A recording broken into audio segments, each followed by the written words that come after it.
So, yeah. Cromartie High School. It's kind of an inexplicable show. Yeah. It just sort of exists. And Yeah, what is... I don't know, man. I was hoping you guys could lead this brigade, because I did so much talking last time. I don't want to deprive our listeners of your fun goofs. Well, it's pretty simple story. It came from a manga. It was adapted into an anime. It's by Eiji Nonaka. Who, from what I can tell, hasn't made anything else. Yeah, no, this is. Why would you? Apparently, there was also. This is a peak. Apparently, there was also a live action movie. Yeah, I heard the live action movie is just as nonsensical. This is the first time I've ever seen, like, because there's a handful of, like, anime that get popular enough to get live action movies, and 99% of the time they just, like, because anime characters have such, like, non-realistic, mostly, like, hairstyles or outfits, like, they tone everything down, and it's just a bunch of Japanese people acting in a movie, so Or they look like cosplayers. Well, honestly, like, most of the time they don't. Like, the Attack on Titan the movie, they don't look like cosplayers. There's an Assassination Classroom movie, they don't look like cosplayers. These motherfuckers on this poster they just look exactly like really good cosplays of Cromartie High, and I'm kind of into it. Except for Hayashima, because he doesn't have the mohawk. Ah, crud, you're right. Oh. And Freddy seems to have a goatee instead of just a mustache. The coolest part about the movie and why I want to watch it is that the guy who they got to do the dub for Mechazawa is Michael McConaughey, who you may remember as the voice of Monzo the Saw from Samurai Champloo. Oh, yeah! Oh, awesome. That's pretty great. But yeah, this cartoon, it's 26 episodes of 11 minutes long. Yeah. It is a very low-budget show. It's very minimally animated, like we goofed about it in the beginning. Lot of reused assets, a lot of times when just nothing is moving. Mm-hmm.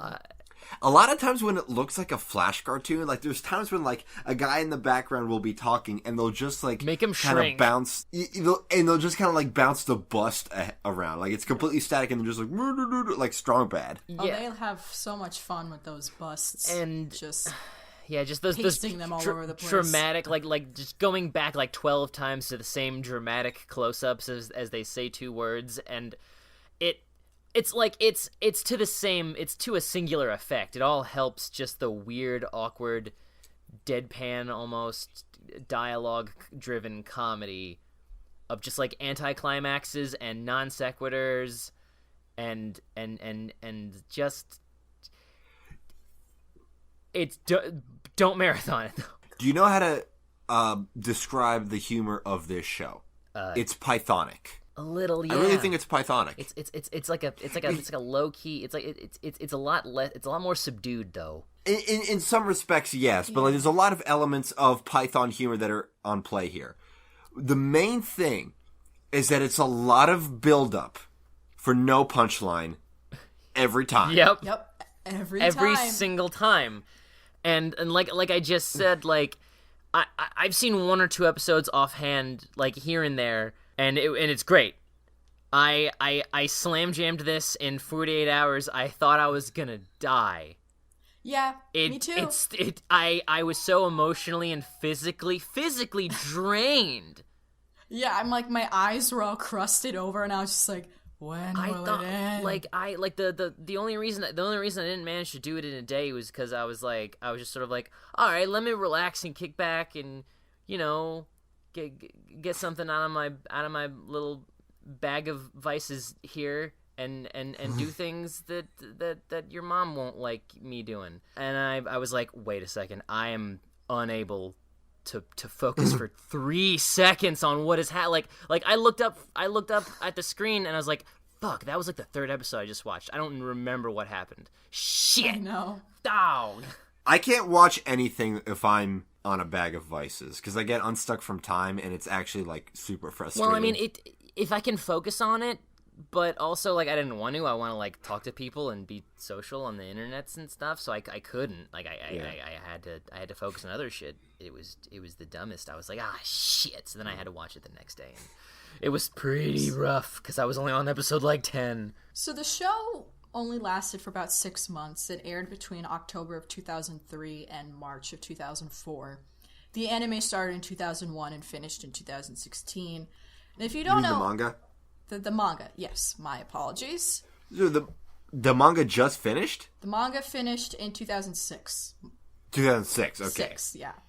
Again, I done fucked up there. If you don't know anything about it, follows the everyday life of one Takashi Kamiyama and his odd classmates at Cromartie High School, which is a delinquent school, or a Yankee school. If you're not familiar with the sort of Yankee movement of like the 70s, 80s, a little bit of the 90s too, it's this special brand of Japanese delinquency that developed once the economy got really, really good. And it was kind of interesting. You look at sort of the demographics, and it's like as like money became less of a problem as the GDP got better, juvenile crime increased. Juvenile crime, not like real crime. Adults. Real crime, but just like fucking punk kids hitting each other with baseball bats. And wearing like masks, like those sickness masks without needing them and stuff. It's a whole culture. It's a fascinating culture. They have their own style, and this show is very much playing to that and like making fun of it. Even the illustrations of the characters with like these very serious, like muscular faces are both like making fun of that whole like culture, and they're also parodying the Fist of the North Star art style as well. Yeah, I definitely got some vibes from that. Yeah. If you back up to our episode on One Punch Man, Metal Bat was a Yankee. Yeah. Yeah. You know, they have that pompadour. They've got their style of school uniform with like it's black with the buttons all the way down on the collar. Yeah, and there are female Yankees too, and they have their own style and culture as well. I mean, a lot of like motorcycle gangs, just turf war over nothing. Like they don't have drugs; they just have turf war and motorcycles. It's just pure macho pissing races. Yeah. What was that anime with the lady Yankee? Was that was Fruits Basket? Fruits Basket, yeah, Fruits Basket with a friend was a Yankee, and she had to get jumped. Her mom was a Yankee too. Yeah, and she had to get jumped out. Well, you get it. Yeah, if you want to leave, you got to get jumped, and I think that might be initiation too. I don't know. Yeah, jumped in is when you get. They'll beat just up jump again, you whenever, really. Yeah. They'll come up with the reason later. Yeah. So this is a school, ostensibly of a bunch of delinquents, a bunch of, you know, they keep like talking about how they're a bunch of badasses, and I guess maybe they are, but they're also all stupid as hell. And this school is also fucking insane. Not a school.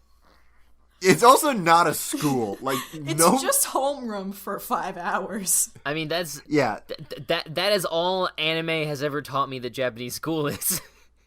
Well, at least they'll show, like, Until a teacher, and they'll, like, bow, and then there'll always be the scene where, during the middle of the lecture, they're not, like, paying attention, and this teacher's like, now then. No, the best example is Monica, where the teacher is like, women don't need men to be happy. Eggs! How dare he dump me because of eggs? Oh, I forgot about that teacher. Oh. Yeah. So good. Yeah, she looked like a baby. She looked like she was 2 years older than everyone else because that was just the style of that show. Yeah. Yeah. Oftentimes, like the school is just a backdrop for school drama. Like nobody learns anything, and especially we don't see any teachers at any point. They're never even referenced. No. Homework is never mentioned. It's just a place where a bunch of dumbos hang out and talk like gang politics that don't matter. I mean, that sounds like a lot of public schools I know. They don't actually go to class or do homework. They just go there and get into fights. Yeah. I mean, depending on the school and the area, that really is what it's all about.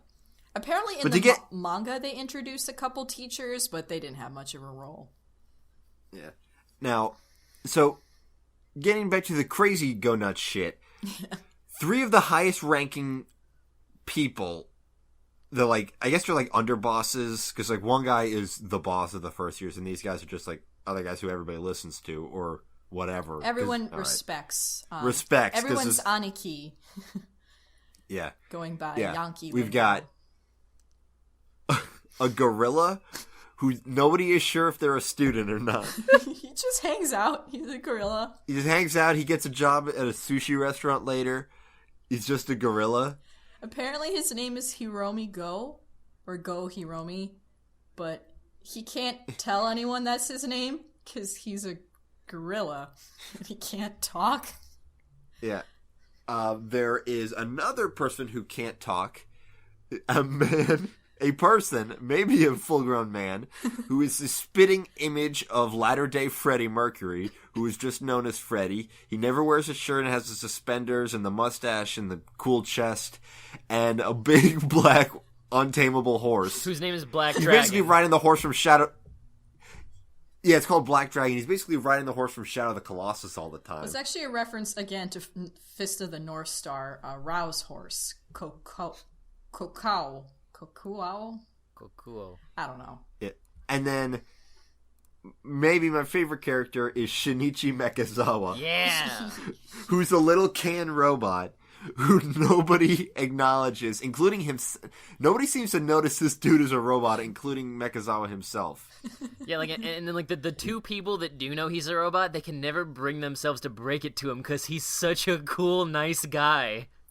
Yeah. I don't want to tell him that. He also has a little brother. Yeah. Beta Mekazawa. And he's probably my favorite character because he's an even tinier Mekazawa wearing adorable overalls, and all he does is march around going, Mekarata, Mekarata, Mekarata, and then, Mekarata. And then he gets stepped on. And then he gets destroyed. Though that happens. The Mekarata is a reference to a children's manga called Obake no Kyutaro. A ghost. Where there's a ghost that just said, Bakerata. I mean, there's a lot of this show is. I mean, it's a gag. It was a gag manga, so the anime is mostly references, which is what a lot of gag manga is. Amazingly, there is some continuity though. Mainly that, but like only when they want to. Yeah, like Mekazawa, like at one point gets dismantled and they rebuild him into a motorcycle, and he just stays a motorcycle for the last like 4 episodes of this show. And then all of a sudden, he's not a motorcycle anymore. It's fine. Yeah, it's like the Takanuchi, he gets straight in the United States, then he's like just in a couple more episodes, and then like one of the last episodes, like, I'm finally back from the United States. Homie, you've been here. Or like there was an episode where where Mekazawa got wiped, and like in the next episode they're like, Hakuda, there's a problem with Mekazawa, you gotta come, and they never resolve it. They just go... Again, it's very Pythonic in that there's like a thing that they need to address. Oh, no, they did. It was at the end credits gag. Oh, yeah. Oh, maybe. He just had a thing on his head. Yeah, they always take like 2 seconds to wrap up the whole thing. Yeah. But that's another Pythonic thing, is that there's an actual conflict in the background that one person is insisting that they address, and then nobody else cares. Yeah. And then they get sidetracked by something utterly tedious. Yep. Every episode, that's essentially the plot. That's the bread and butter. And that's why I'm so adamant against marathoning it, because you immediately get the joke, and the joke's not going to be funny for 26 times in a row. No, you gotta treat it like a really rich box of bonbons. Yeah, man. You don't eat all the bonbons at once. You save them. You Savor have them sporadically throughout the month or whatever. Make it last. Yeah. Otherwise, you're gonna hate yourself and those bonbons. Yep. Which is what happened to me. Did you guys watch the opening every time? Because I definitely did. I did. Well, I did because like the video player I was watching was like borked, so like if I touched it, it would just start over. Oh yeah, one of those. I skipped it a lot. I just wanted to save time. But I Yeah. did really like that opening. I think it's a great opening. Oh yeah, it's got the most animation. And that one ending from episode Yeah, what the fuck was up with that? With Mechazawa in the field? Yeah, when they were playing baseball. And then also Mechazawa in the field, just dancing. But the baseball ending was awesome. Yeah, but it's a cool song, and just, man, that one, if you've seen anything from this show, it's probably a gif of the shot of everybody walking down the hallway. Yep. Yeah. It's so good, because it's a little janky. All their walk cycles are fucked up. Because they've all got their own shitty, stupid, tough guy walk. I think Hokuto's lackey is 1 foot is goose stepping. Oh man, Hokuto's lackey is one of my favorite characters. If for no other reason than he's voiced by Greg Ayers, one of the only guys who's a prominent anime voice actor still. Because by the way, for some fucking reason they dubbed this. They aired it on American television. Oh. You would think it's Adult Swim because this show is tonally very in line with Adult Swim. It was on G4 of all fucking things. Hey, slightly older millennials, y'all remember G4? Yeah, it was on its Barbed Wire Biscuit late night block, and it also aired in the UK on their Rock World TV channel. So, here's the thing about why G4... Here's why G4 is a bad idea. Oh, we'll make a TV station for people who like video games. People who like video games would just rather play the video games. Yeah, their TV time is taken up by the video games. Yeah, that's so it's why you make video that's game why podcasts that's so why they can multitask. That's why half of their block was just cops. Yeah. God damn. One other dub actor who I actually sort of recognized him, then I looked him up, and then I knew what I knew him for. Hokuto himself is voiced by Jason Douglas, who played Beerus in Dragon Ball. Yeah, I noticed that too. That's super great. Nobody else I've recognized. Yeah. I believe whenever they needed a cutesy voice character, I don't believe she was credited, but it was let me just make sure I get her name right. But yeah, Lucy Christian. She voiced Tutu and Duck and Princess Tutu. Oh, cool. And she was the voice of that one little baby kid and that one cutaway gag when he was in the water. Huh. I don't remember what that joke was, but I remember that was Lucy Christensen and was it young Hokuto and Hokuto's lackey when he was drowning? No, it was a different one. And was it also that bit where he turned into a magical girl for the one frame or whatever? Okay, maybe. Anytime there was a cutesy voice that sounded like it was done by a woman, it was her. Yeah. She also did the Nyan Cat characters. Yeah, that person. Oh man, I forgot about that. That's a good bit. But this dub. This dub is really great. This dub? There's a feel and an energy to it that is. It feels like it's unique to this. I've never heard another anime dub they don't allow them to act like this in other anime. Yeah, they haven't. I mean, it really does feel like a dub of its era, and of its producer, because it was ADV, and ADV was a lot more it had its own culture about it. They had fun. Yeah. In the booth, it wasn't just it was like a club almost of just these weirdos that nobody knows just coming in and doing whatever with these dubs. And I think there's a couple of factors. I think there's what you said. I think there's the fact that this is such a stupid anime to begin with that they don't have to worry about staying true to the original intention. Who cares? But I think another thing that this show, because it's so poorly animated, I think ADR was a lot easier because there's a lot less lip sync to work with. Absolutely. They were able to mess around with timing a lot more. Mechazawa has no lips. At no point does he have to worry about lip sync. And half the time the characters who do have lips don't open them. Yeah. Yeah, I think that if you were, say, inexperienced with ADR, I think this would be a show like this, which they'll never make again because what Jesus fuck. No one wants it again. Yeah, it would be an easier example of how to do it. An easier place to start with ADR. And like because of the format of the show that it was. It's an 11-minute show, it's a gag show, it's all jokes. Like they have to translate a lot of it to make it seem funny for Americans, but also American anime watchers, because most of the jokes is like anime jokes, like, oh, you have to read the manga to find out about this, or I'm gonna play my guitar in the middle of the forest, this is a non sequitur, what? Like, it really does feel like, it almost feels like it's a fake show, like it's something like it's, yes, like it feels like that the company, like ADV just sort of found some old clips from some shitty anime and made a show out of it with some actors who wanted to do it.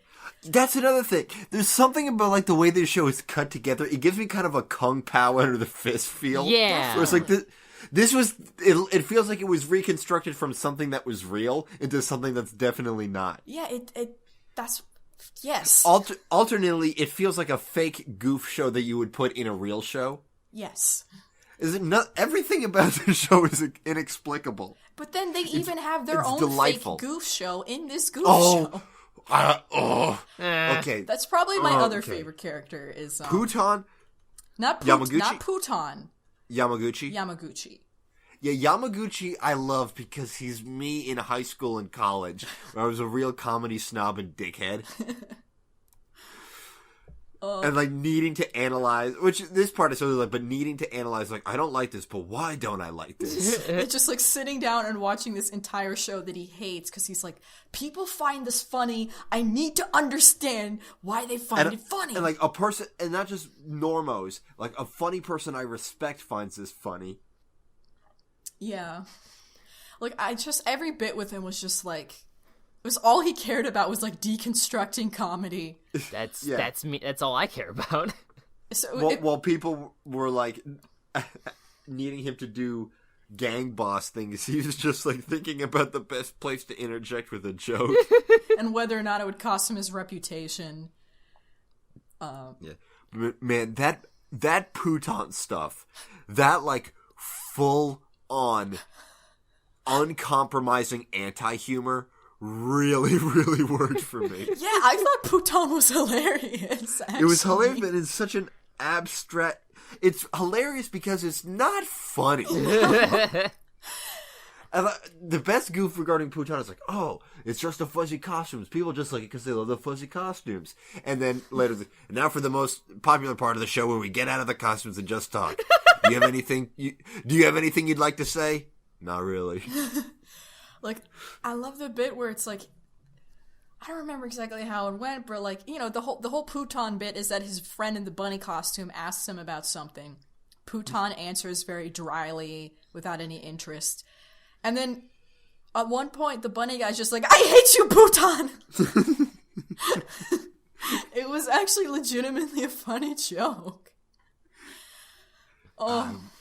And that the bit with Puton in the opening, that's like the scene out of Silent Hill 3. Yeah. Like, the opening was really fun because when you first see it, you're like, I can't do any of this right now. But as you watch the show and you learn what all these goofs and gags and characters are, it just becomes completely normal. Yeah. It goes from, like, being, I need to turn the TV off because I can't do this today. Not today.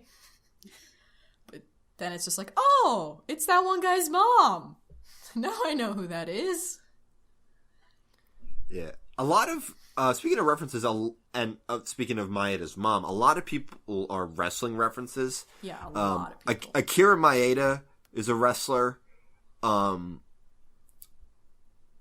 Yamaguchi, his pen name, Ajishiro Taro is a wrestler. No, Ajishiro Taro means salt boy as opposed to honey boy. His nickname, the Unsinkable Battleship, is a nickname of professional wrestler Stan Hansen. I think he said that his pen name was also like a wrestler. I remember him saying that, and it translates to salt boy. Salt boy. And like Cromartie like all the delinquent high schools in this show, 'cause it's a bunch of rival shows, like Yamaguchi's from Destrade. They're all named after Westerners who played baseball in Japan. Warren Cromartie, Randy Bass, Orestes Destrade, Tony Bernazad, and Charlie Manuel. Not all of those were in the anime. Which is why, like, there's a Japanese high school named Cromartie. It wouldn't be called that. And apparently, Warren Cromartie also hung around with Rush, and there was a piece of album art on the back cover of Signals that says Warren Cromartie Secondary School, and it's possible the whole manga is a reference to that. This whole all 26 of these episodes, it's all just a Rush reference. Yeah. I mean, this guy likes his wrestling, baseball, and rock and roll. Music. But speaking of like references and stuff, I wanted to bring up Mekazawa's Japanese voice actor, because that guy's been in some awesome roles. Norio Wakamoto. First of all, the dude's 70, so you know he's been around and he's been in everything. Freaking. So he would have been 60 at the time. Yeah. Well, one of his very earlier roles is this random mecha anime no one's ever heard of except for me and Devin that we stumbled upon called Acro Bunch, and it's the stupidest thing, and we're demanding the internet sub it somehow so we can watch it. But he was also in Listen, Violence Jack. Oh yeah, but he's in Macross, he's in Tenchi. He was vicious in Cowboy Bebop. He was Hull Horse in the. He's Cell he's Cell in everything Dragon Ball Z. He's Cell. Yeah, he was in Wolf's He's Rain. Dracula and everything Castlevania. And Nina? To bring it back, he's Johnny. Nina? And Guilty He's Gear. Johnny. From Tatami Galaxy?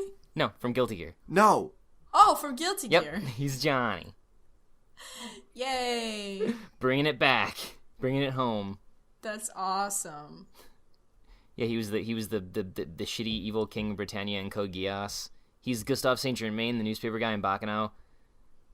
Oh, he's been in a lot of shit. Yeah, man. Wolf's Rain. He was in Satch Bell. I love a good JoJo. seasoned Seiyu.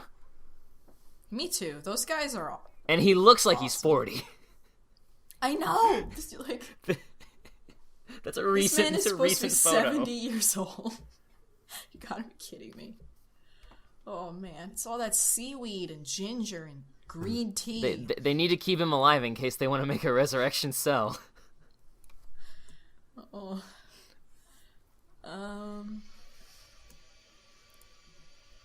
What's that noise? Sounds like a vacuum. Hair dryer, I believe. I was close. This is the opposite. My roommates like to do shit at night. Forever. You probably heard them heating shit up in the microwave. I did hear a microwave. One of them doesn't know how to close the microwave door without slamming it. Isn't that nice? Can you believe I worked the graveyard shift for a year and never once did any bits from that SpongeBob episode? You were probably too busy just dying. I was very miserable. Anyway, what else we got to say about this? Anything at all? We've been going for about like a half hour news, half hour of this, roughly. I mean, there's other characters like Hayashida and his mohawk. Yeah, I fucking hate Hayashida's lips. Yeah, he's got like some cannot kind of stand weird, looking at- gross under the flesh cat face. I hate it. And then the one guy's butler had the exact same face, And they weren't related.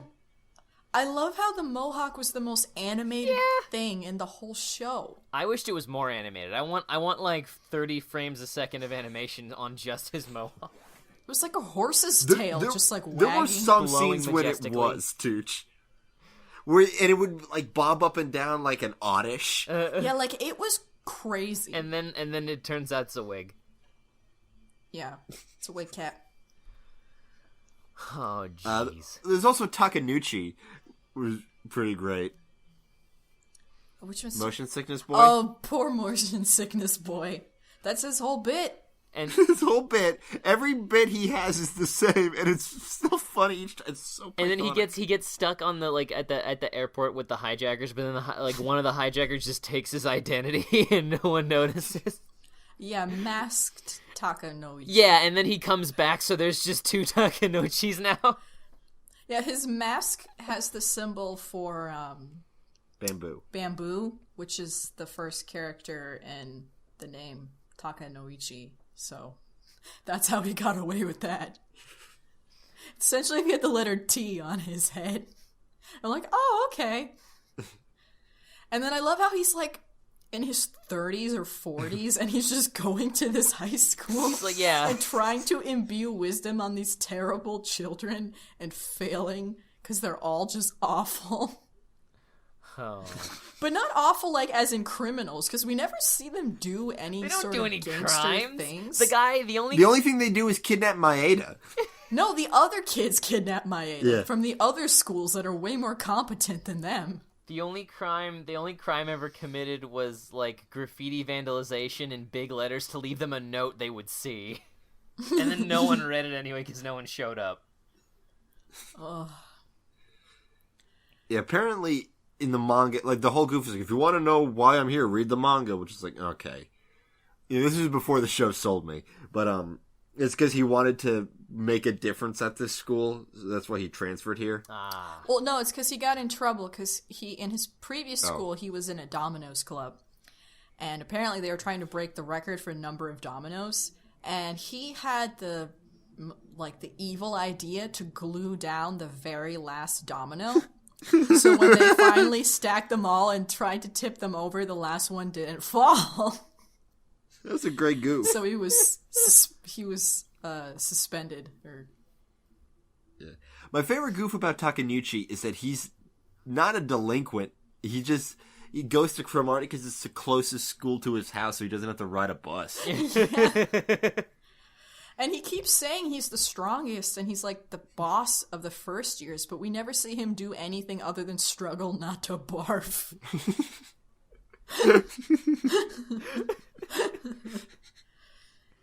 I'm sure plenty of high schoolers can relate.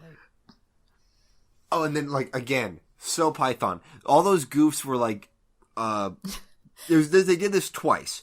Where Kamiyama is like fucking Kamen Rider on Mekazawa. Oh my god. And it's like, he saves the day. And then they do like this weirdly cut together theme song thing that's like 4 minutes long of let me reiterate, an 11-minute episode. And then at the end, he's just arrested. It just hard cuts to him being arrested in jail. They did it twice. They did it twice. It's the exact same joke. And it's not good. No, it's not. The joke is that it's not funny at all. And for a lot of people, that just still means it's not funny. Yeah, like...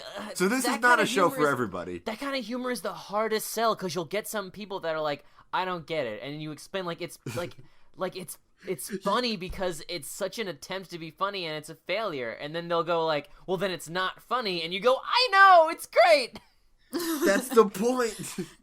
It's like when my friends were trying to explain Monty Python to me when I was a, 10-year-old. I was like, I hate this. This isn't funny at all. Dumb. This is dumb.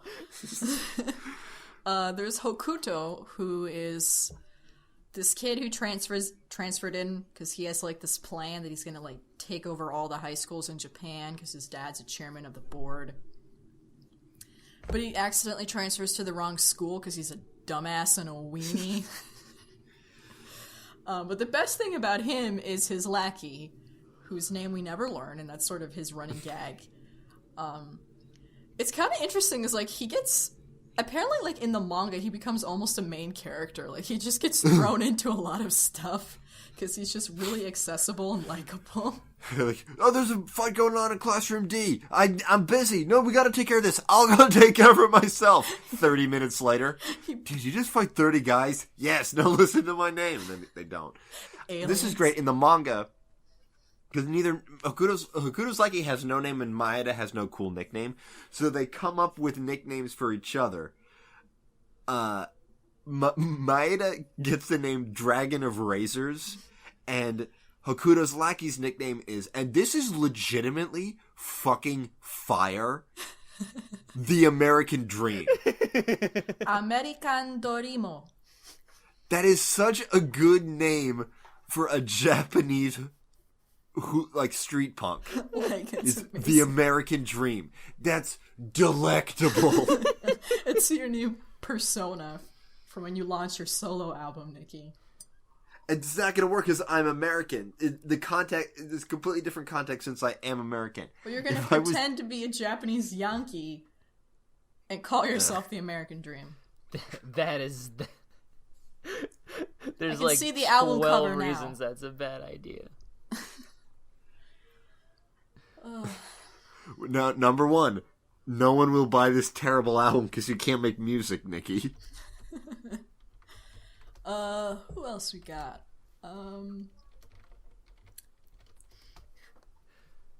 So, I mean, it's really just each character is a gag. Like, they have one joke and that's it. Oh, remember the ventriloquist episode? Yeah. Everyone's gonna get puppets. It's puppets. It's like, which one is your number two? Is it the puppeteer or the puppet? It's like, well, the puppeteer's number and the puppet's two. Fuck off. Though it was kind of funny because my favorite episode was probably the gorilla sushi episode, and of course they have to lampshade it at the end and being like, "Dear mother, today we decided to do, or from now on this show is going to be about personal dramas." Nah, this was just a one-time thing, and I was like, that was actually the most fun episode to me. And then yeah, because it's the idea of like the gorilla as a sushi chef, as a bystander to this conflict between the sushi chef and his son, and through only the most of simple action with probably no intention that the gorilla does. He makes banana sushi and it sucks, and that is the catalyst for the chef and the son to have a revelation of what's really important, and then he's just like kind of gone from their lives. Yeah. I actually really love that kind of shit. Yeah, I thought that was brilliant. And the fact that it takes everybody just a little bit, or it's, in the case of the chef, a long time to realize he's a gorilla.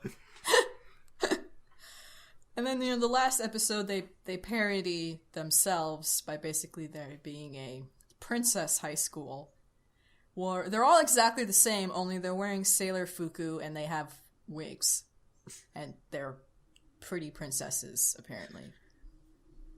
Yeah. Which yeah. I was kind of disappointed because I wanted to see them as female-style Yankees. Whoops. Yeah, that would have been nice. I did like that Freddie's outfit was Freddie Mercury's drag outfit in I Want to Break Free. Yeah. Yeah. That was a great one. That was a good cut. No, and that was also the whole budget of that episode. Oh, man. But yeah, this show is definitely not for everybody. You have to have... I actually think the UK banned that video. Oh, well, they probably did. But, like, you have to have a very particular sense of humor. No, actually, I take that back. It was acclaimed in the UK, and it was banned on MTV, and it was very controversial in the US. So we sucked there. Okay. Weird. It was... We sucked. I want to be clear that America sucks, too. It's not just the UK. In case someone was so mad at our last episode that they listened to this one too to make sure that we I mean, still the suck. British had their empire, but we are kind of living in an American empire right now. So, like, yeah, our empire is still going. It's a different empire. It hasn't It's more stopped. Yeah, it's still happening.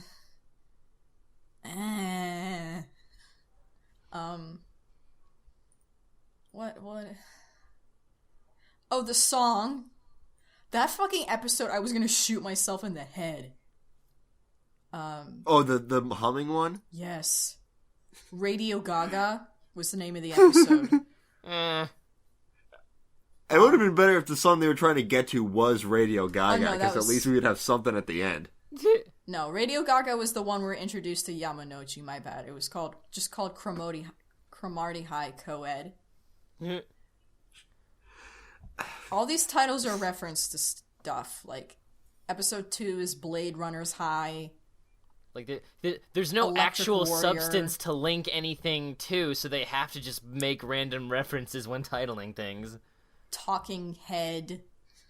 It's actually still Stone Cold Crazy. It's actually still not as random of a naming thing as Ed, Ed and Goddamn Eddie. Yeah. But no, this fucking episode, Mechazawa hums a song in the bathroom. And then Hayashita's like, I can't remember the song. I mean, I can remember the tune, but I can remember the name or the artist. So he just starts humming it. And then everybody's fucking humming it. And they're humming it. They're not even like doing like, la la, na na na, hey hey, do do do. No, they're just going like, they're just going I like that. They're just going like, That was for me. That's our new theme song. Tucci was a Homestar Runner deep cut. Ah, shit. Like, humming does not pick up well on a microphone. It was just like fucking go like la la la la la la la la la. Or just like doo-doos. Doo-doos are typically better. Yeah, or go doo-doos. Everybody goes doo-doos. What do you go doo-doo doo-doo-doos? Like, what are you doing with this humming bullshit? No one can hear you. And it was just, and then it got to a point where it was just all humming for like the last 5 minutes was just these quiet humming. I feel like that bit might have had the most payoff, which isn't saying much. But at the end, when he gets to Megazawa and he's like, "Oh, Megazawa can tell me," but then he fucks up and pretends to know the song. He's like, "Ah, shit! I can't ask him now because I look stupid," and they just hum it forever.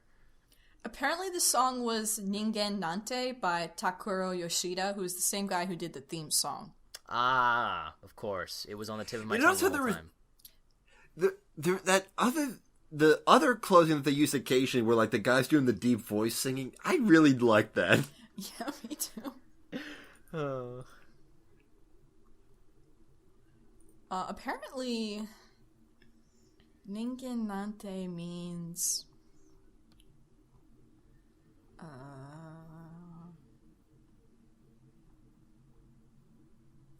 I don't know. Forget about it. Something. Episode where Freddy becomes Puton. I mean, really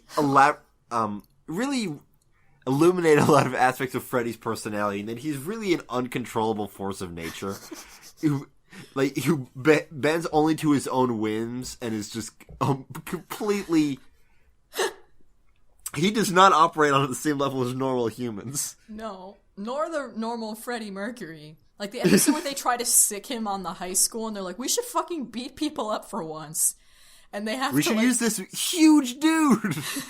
And they try to get him to the high school, and he starts beating up Yakuza instead. Yeah. They're like, "Oh no!" And then they lead him by the hand like a child to the school. It's just like, Freddy, what are you? Why did they do this to you? Why are you mute? Because they would not be able to do it justice. I know. That's true. Not even like oh yeah, I guess. I mean, it works because he's just this force of nature. Yeah, he's a presence. A force of nature modeled after like the coolest dude. Nope. Oh man. Yeah, I think that there's simply just not that much about this show. It's like this weird trip. It's just a weird show where every joke is that it's not funny. Yeah. Which, if you're in the right kind of mindset for that, if you're enough of a humor dickhead like me to like be Yamaguchi, then yeah, you'll enjoy this. But it's definitely not for everyone. Nah. No. But and even if it is for you, don't marathon it. Don't do it, man. I'm serious. Like, we mean it. Like, it's like bad idea. Bad idea. Bad idea, man. One bonbon is awesome. 2 bonbons, still pretty okay. You get to 3 bonbons, your tummy's you get that bonbon. That's too many bonds. No, man. Nah. I had part of the opening theme stuck in my head for part of this week, but the only part was doke doke doke. Oh man. I mean, that's the part that it's also during the best part of the animation with the walk cycle. Yeah. Anyway, let's move on.